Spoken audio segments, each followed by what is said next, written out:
कहानी शुरू होती है फ्राइडे नाइट 13 को, जहां हम दो डिटेक्टिव को देखते हैं जो एक लड़की से हाल ही में हुए मैसेकर के बारे में बात कर रहे थे, यानी कि कत्लेआम के बारे में। और ये लड़की उस मैसेकर से जिंदा बच के निकली है, इसलिए पूरी कहानी जानने के लिए हमें पीछे जाना होगा। तो मैसेकर एक मार्केट में हुआ था जहाँ गेम्स वगैरह खेले जाते थे और उसका मैनेजर था टिम और उसके साथ दो वर्कर भी थी, जिनमें से एक का नाम एलेक्स होता है। और उन दोनों की शिफ्ट खत्म ही होने वाली थी कि तभी टिम आकर उनको बताता है कि आज तुम्हें ओवरटाइम करना होगा। अभी अभी पार्टी के लिए एक आखिरी बुकिंग आई है, 7-8 दोस्त आएंगे, खेलेंगे कूदेंगे और पार्टी करके चले जाएंगे। और इतना बोलकर वो थिएटर में चला जाता है और वहीं बैठकर एक शॉर्ट मूवी देखने लगता है। और ये वही शॉर्ट फिल्म है जिसमें मिकी माउस पहली बार दिखाया गया है। और वहाँ पर मिकी माउस का एक मास्क भी रखा हुआ था जो टिम को पुकार रहा था, जिसको सुनकर टिम काफी ज्यादा डर जाता है और उसके हाथ से ड्रिंक छूटकर कटी हुई तार पर गिर जाती है, जिससे कि लाइट बंद हो गई थी। और मास्क ने टिम को कंट्रोल करके अपने पास बुला लिया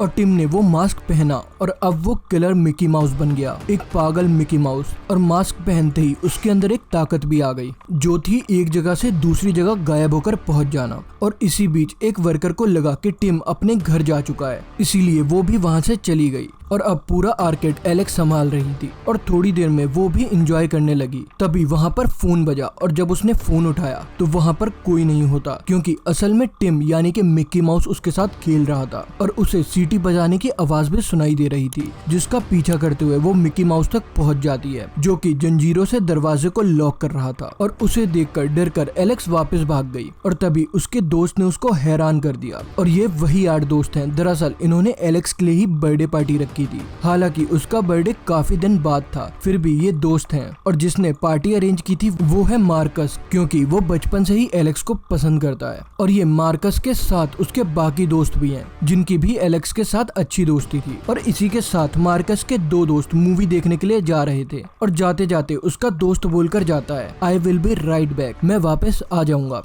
और ये सुनकर मार्कस हंसने लगा, क्योंकि हॉरर मूवी में ऐसा नहीं बोलना चाहिए, क्योंकि हॉरर मूवी का रूल है कि जो भी ऐसा बोलता है वो वापस नहीं आता। और उस दोस्त के साथ होता भी ऐसा ही है। और मिकी माउस ने उन दोनों दोस्तों की जान ले ली जो मूवी देखने के लिए गए थे। खैर यहाँ से खून होना शुरू हो जाते हैं। जिस चाकू से केक काटा गया था वो अब गायब हो चुका था और बाहर जाने का रास्ता भी चैन से लॉक कर दिया गया था। और इस घबराहट में अगला नंबर एक और दोस्त का लग गया और मिकी ने उस पर भी अटैक करके उसकी जान ले ली। और फिर उसके बाद मरने की बारी आई एक फीमेल फ्रेंड की, लेकिन वो बच गई क्योंकि उसके हाथ में टॉर्च थी, क्योंकि मिकी उनकी टॉर्च के लाइट से डरता है, क्योंकि उस लाइट में वो गायब नहीं हो सकता था, इसलिए वो उस लड़की से दूर भाग रहा था। तो दूसरी फीमेल फ्रेंड उसके पास आ गई और जब मिकी ने दूर से चाकू झटका तो उसके ऊपर खून लग गया, जिस वजह से वो मरी नहीं और उस टाइम पर भाग जाती है। और इस बीच मार्कस और एलेक्स का प्यार मोहब्बत भी बढ़ रहा था और उसकी दोस्त ने जाकर बता दिया कि मामला थोड़ा सीरियस चल रहा है और यहाँ बहुत बड़ी गड़बड़ी हो गई है। और ये सुनकर एलेक्स ऑफिस में गई पुलिस को फोन करने के लिए, लेकिन कंप्यूटर पर भी मिकी ही बैठा हुआ था।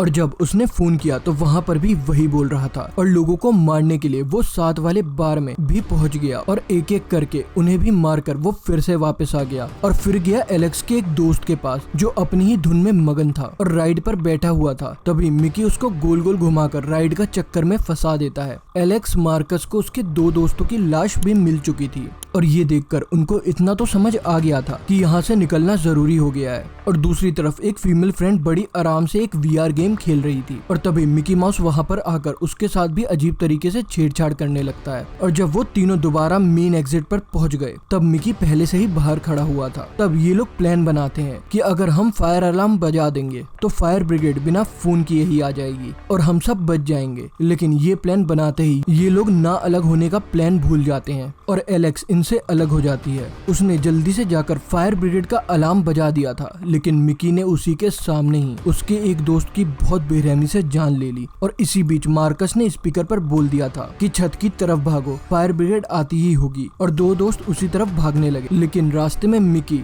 लड़के की टांग पर कट मार दिया और दूसरे दोस्त को तो जान से ही मार डाला। और इतने में एलेक्स इन दोनों के पास वापस आ चुकी थी और ये सोच रही थी कि आगे क्या करना होगा। तभी बाहर जाके मिकी एक और फीमेल फ्रेंड को मार डालता है। एलेक्स ने किलर को काफी पास से देखा था, इसीलिए वो समझ गई थी कि किलर टेलीपोर्ट हो सकता है, लेकिन फ्लैशलाइट में नहीं। और अभी वो सोच ही रही थी कि आगे क्या किया जाए, तभी मिकी आ जाता है और बहादुरी दिखाते हुए एलेक्स का दोस्त उसके पास गया तो जाहिर है उसकी भी मौत तो पक्की थी और मिकी ने उसकी भी जान ले ली। और एलेक्स ने फौरन मिकी पर टॉर्च मार दी, मगर इस बार मिकी ने कुछ अलग ही करके दिखाया। भागने की बजाय उसने हमला करके उस टॉर्च की लाइट को रेड कर दिया और एलेक्स की गर्दन उड़ा दी। और सबसे बुरी मौत यहाँ पर एलेक्स की ही हुई। और अब मिकी जो एक दो दोस्त और बचे थे उनको भी नहीं छोड़ेगा और उनको भी मौत की नींद सुला देगा। और इसी के साथ ये कहानी यहीं दिखाते हुए खत्म हो जाती है।